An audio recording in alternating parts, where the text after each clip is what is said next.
Hello everyone, welcome back on my YouTube channel. आज मैं आप लोगों के लिए DSSB पीआरटी में जो अभी 2022 में एग्ज़ाम हुआ था ना, उसमें कॉलबर्ग की थ्योरी है एक जेंडर स्कीमा। उससे ना कई सारे क्वेश्चंस 2022 में पूछे गए हैं पार्ट बी में।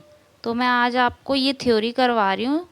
छोटी सी थ्योरी है, लेकिन मैंने कई शिफ्ट में देखा है इसका क्वेश्चंस बहुत सारे पूछे गए हैं। तो आप लोगों ने अगर एनालाइज किया होगा क्वेश्चन को, तो आप लोगों ने भी देखा होगा। चलिए आज की क्लास स्टार्ट करते हैं।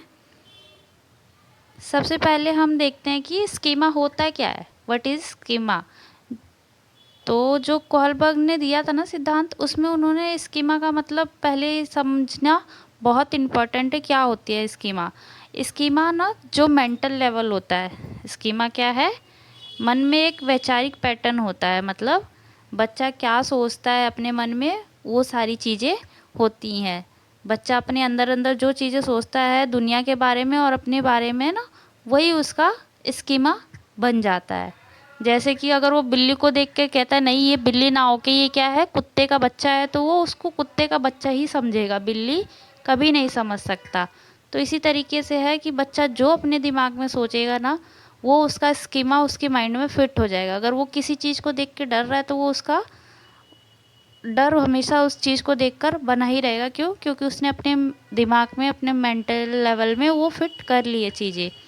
तो आप देख सकते हैं, स्कीमा का मतलब मैंने आपको बता दिया। Schema is a mental framework और pattern through which children understand the world and this case their own gender. तो ये जो लाइन है ना जन स्कीमा की, सेम पूछी जाती है पेपर में। तो अगर हिंदी वाले बच्चे हैं तो प्लीज़ आप लोग इस लाइन को लर्न कर लेना, क्योंकि सेम सेम लाइनें उठा के पूछी जाती हैं कई बार एग्ज़ाम में। और ये वाला तो पूछा ही गया है पीआरटी में भी, मैंने जहाँ तक एनालाइज़ किया है। तो यही चीज़ें हैं। स्कीमा ऐसी चीज़ होती है, हमारे मेंटल लेवल होता है एक, जिसमें हम जिस चीज़ को जिस तरीके से सोचते हैं, या बच्चे जिस तरीके से सोचते हैं, वो उसका स्कीमा बन जाता है। अगर बच्चा स्टार्टिंग से उसको ये नहीं बताया जाएगा कि वो लड़का है या लड़की है, तो वो ना उसमें डिफ्रेंशिएट नहीं कर पाता है। अगर वो मान के चलता है, अगर वो जेंडर से तो लड़का है, लेकिन उसको एज अ गर्ल ट्रीट करते हैं ना, तो वो बड़े होके भी वैसी ही हरकतें करेगा, वैसी ही जैसी उसकी हैबिचुअल बन जाएंगी, वो उसी तरीके का बिहेवियर करेगा। देन इसके बाद है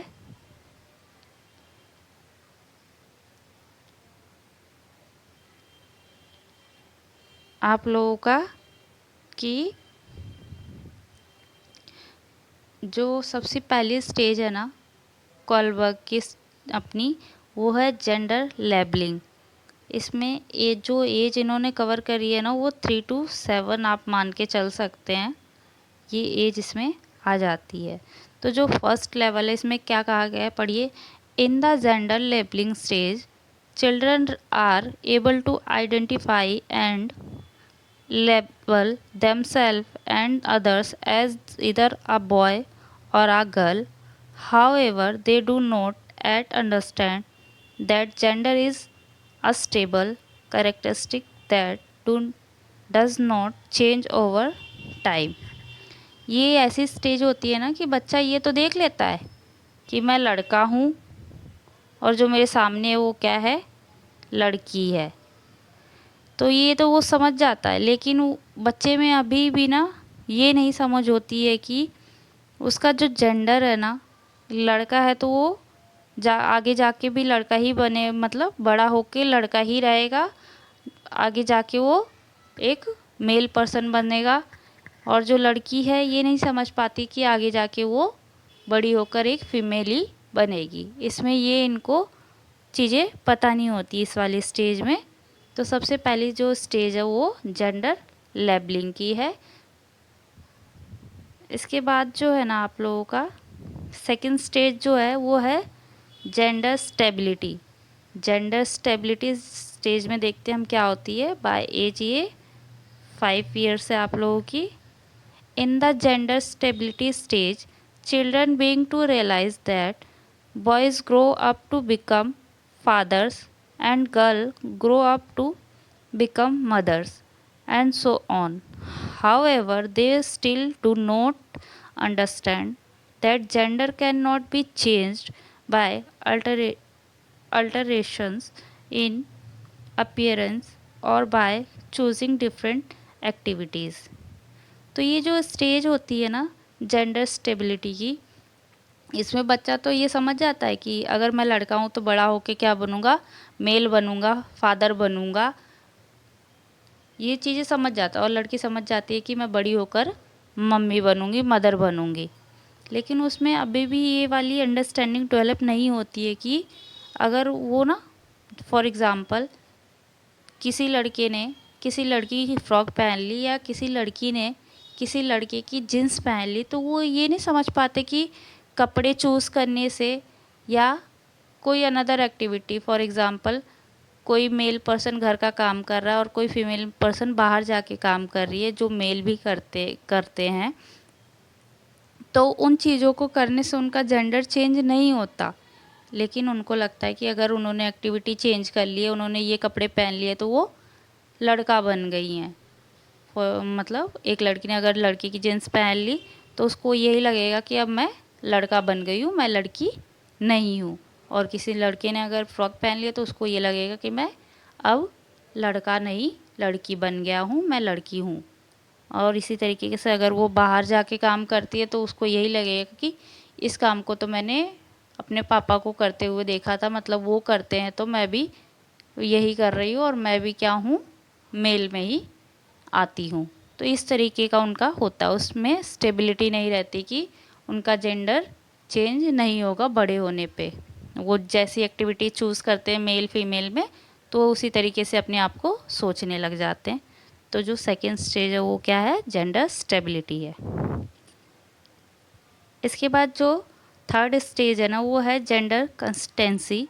इसमें क्या होता है ना, जेंडर कंसिस्टेंसी में ये आपकी जो ना थर्ड स्टेज और फाइनल स्टेज होती है, लास्ट वाली बिल्कुल, where the children understand the external changes such as clothing और hair style do not change their gender. इस वाली स्टेज में अगर बच्चा आता है ना, और ये वाली जो स्टेज है ना ये 7 आप लोग लिख सकते हैं, 7 ईयर्स तक आ जाती है। तो इसमें जो बच्चा होता है ना, अगर कोई लड़की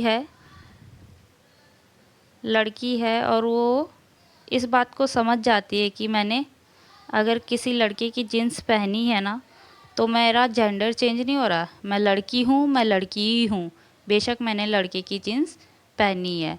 और कोई लड़का है जो बाहर घर का काम कर रहा है, बर्तन धो रहा है, तो उसको ये नॉलेज हो जाती है कि मैं लड़का हूँ लेकिन मैं घर का काम कर रहा हूँ, इसका ये मतलब नहीं है कि मैं मदर बन जाऊँगा बड़ा होके या मैं लड़की बन जाऊँगा, नहीं। उनको अपने जेंडर की जो समझ होती है वो आ जाती है कि अगर मैंने अपने बाल का स्टाइल चेंज कर लिया, लंबे बाल कर लिए हैं, तो मैं लड़की नहीं रहूँगा, मैं लड़का हूँ, मैं लड़का ही रहूँगा, चाहे मेरे लंबे बाल हैं, चाहे मैंने लड़कियों वाले कपड़े पहने या मैंने लड़कियों वाले काम किए हैं।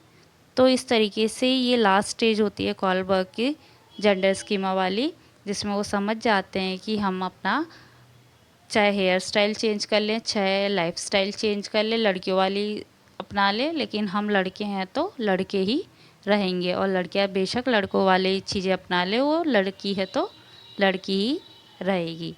तो यही 3 ही स्टेज है इसमें। और ना सबसे ज़्यादा यही क्वेश्चन पूछा जाता है कि जेंडर स्कीमा किसने दिया है, तो ये कोहलबर्ग ने दिया है। और कोहलबर्ग की कितनी स्टेजेस हैं, तो 3 स्टेजेस हैं। तीनों के नाम देके ना कोई एक अनदर नाम दे देगा तो उसमें से पूछ लेता है कि कौन सी कोहलबर्ग की स्टेज नहीं है या कौन सी है। और जो मैंने बताए ना ये वाले एक्सप्लेनेशन, ये कई बार देके पूछ लेता है कि कौन सी स्टेज में बच्चा ये फील कर जाता है, समझ जाता है कि उसका अगर उसने अपना हेयर स्टाइल या कपड़े लड़कों जैसे पहन लिए हैं तो वो उसका जेंडर चेंज नहीं होगा। तो इस तरीके से क्वेश्चन इसमें फ्रेम होते हैं और तो ज़्यादा कुछ नहीं पूछा जाता है। और इसी तरीके से मैंने आपके पीआरटी में भी एनालाइज करके देखा है। तो इतनी छोटी सी थ्योरी थी, आप लोग होप सो अच्छी लगी हो। कोई क्वेश्चन हो या कमेंट, आप लोगों को ना कोई इशू हो, मतलब क्वेश्चन हो, तो आप लोग कमेंट कर देना और मुझसे पूछ लेना आप लोग, मैं आपका जवाब ज़रूर दूँगी। आज के लिए इतना ही, नेक्स्ट क्लास में मिलते हैं हम लोग। Thank you.